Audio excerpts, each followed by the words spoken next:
Hello, जय हिंद, जय अधिवक्ता साथियों। जैसा कि आप देख रहे हैं, हम लोग आज पहुंचे हैं हाईकोर्ट के परिसर में, जहां पर चुनावी दंगल चल रहा है। अभी 2 दिन बाद यहां मतदान होना है।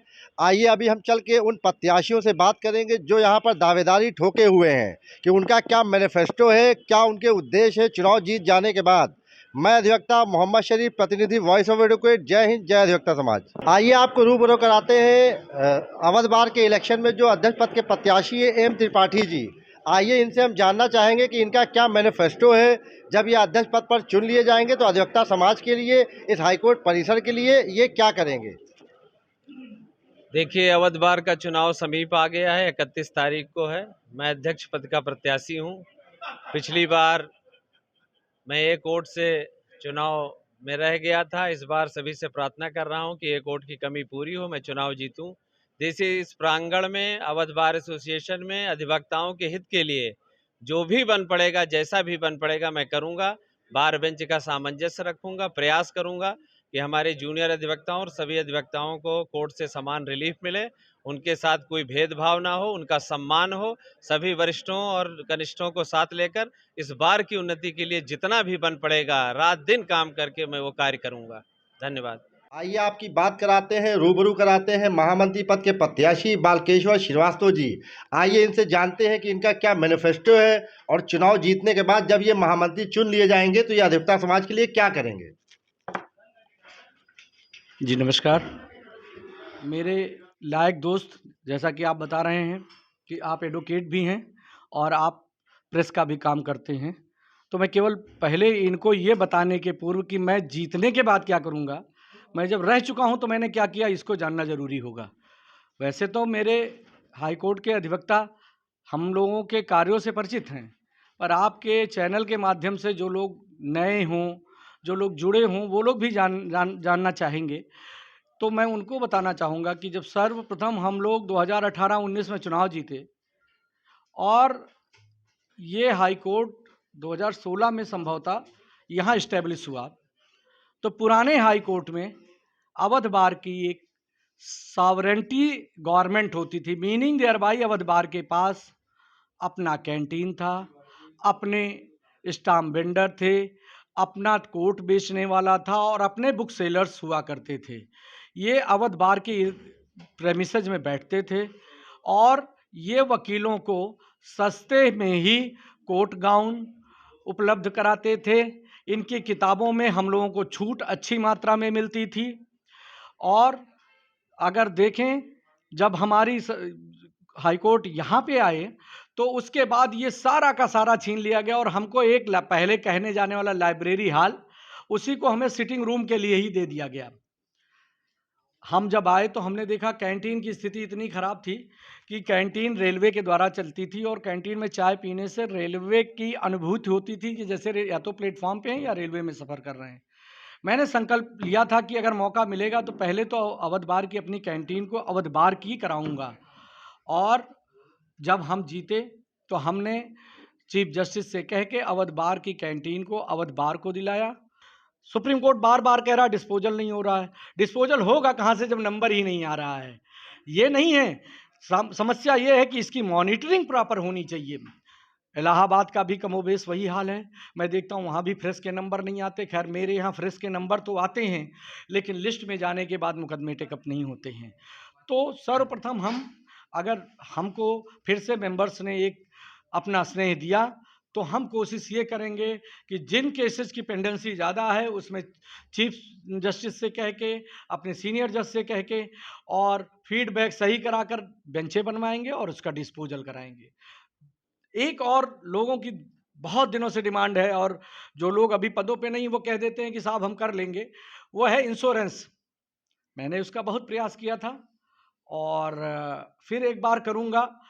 उसमें बहुत सी प्रॉब्लम्स आ रही हैं जिनकी वजह से पिछली बार मैं नहीं कर पाया, लेकिन फिर हम अपने मेंबर्स की मदद से कोशिश करेंगे, क्योंकि लाइफ इंश्योरेंस का सब्सक्रिप्शन बहुत ज़्यादा हो रहा है जो हमारे देने के लिए हमारे पास पैसा नहीं होगा। लेकिन और अगर हम बात करते हैं मेडिक्लेम की, तो उसके लिए हमने कई अस्पतालों से संपर्क किया, पर वो एक हम लोगों को जॉइंट रूप से मेडिक्लेम देने के लिए वकीलों से थोड़ा सा कतरा रहे थे।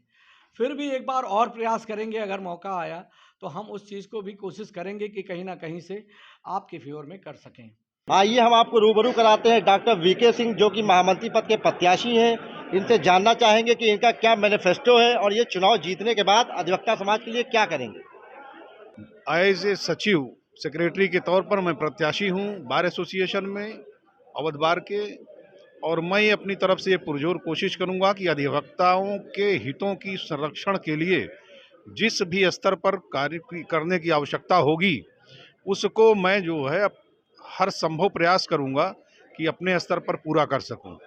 पहली बात, मैं प्रैक्टिसिंग एडवोकेट हूं। प्रैक्टिसिंग एडवोकेट की क्या समस्याएं हैं, उन समस्याओं से मैं पूरी तरह से वाकिफ़ हूं। चाहे वो कोर्ट के अंदर की परेशानियां हों, चाहे वो कोर्ट के बाहर की परेशानी हो, और उन परेशानियों को कैसे दूर किया जा सकता है, इसका मेरे मन में एक पूरा खाका तैयार है।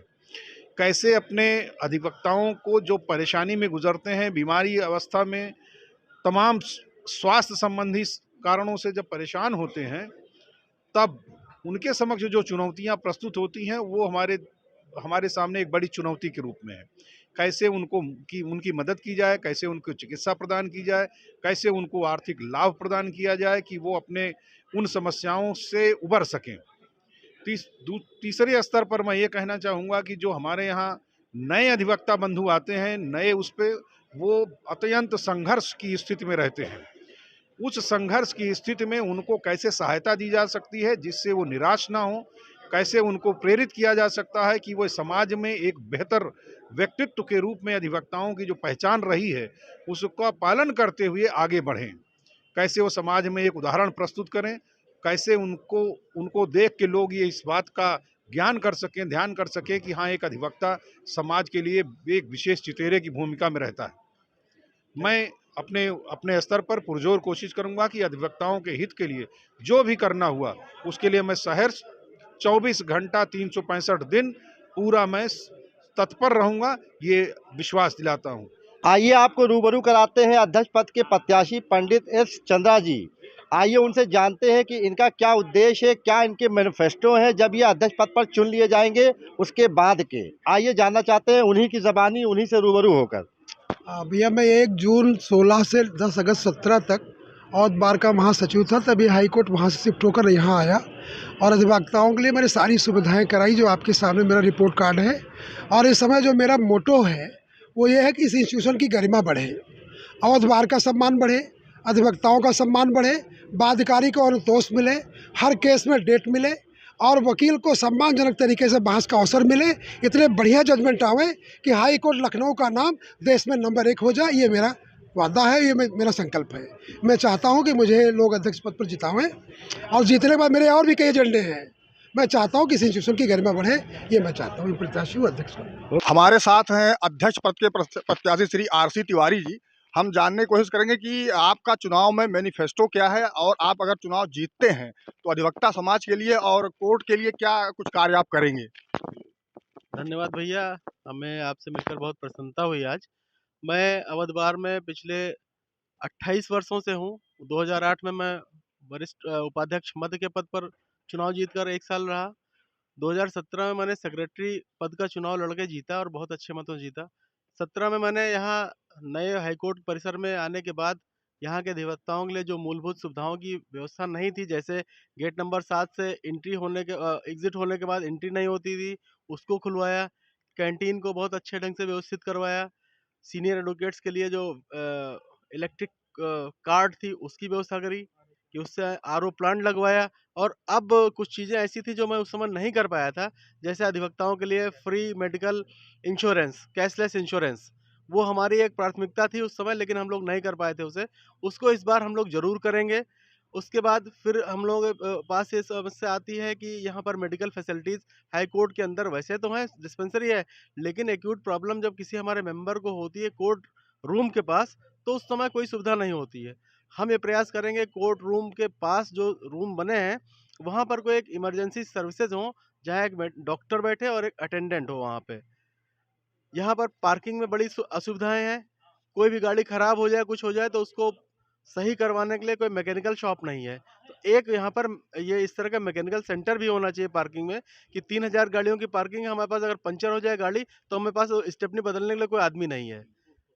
फूड कोर्ट की व्यवस्था खाने के लिए, जैसे अधिवक्ताओं को ठीक ढंग से खाने के लिए यहाँ पर एक कैंटीन ही है जिसमें वो सुविधाएं नहीं है जो होनी चाहिए। सुप्रीम कोर्ट में बहुत अच्छी व्यवस्था है, हम चाहते हैं यहाँ भी उसी तरह से एक अच्छी व्यवस्था फूड कोर्ट की तरह हो। तो आपने अभी देखा कि अवध बार में जितने भी प्रत्याशी थे उन्होंने अपना अपना उद्देश्य बता दिया है। अब देखना यह है कि चुनाव जीतने के बाद जो है कौन कितना उद्देश्य, अपना जो भी बातें उन्होंने कही है वो कितना वो उस पर खरे उतरते हैं। हम अपने चैनल के माध्यम से उन सभी प्रत्याशियों को शुभकामनाएं देते हैं। हमारे साथ बने रहिए और हाँ, हमारा चैनल सब्सक्राइब करना ना भूलिए। जय हिंद, जय भारत, अधिवक्ता एकता जिंदाबाद।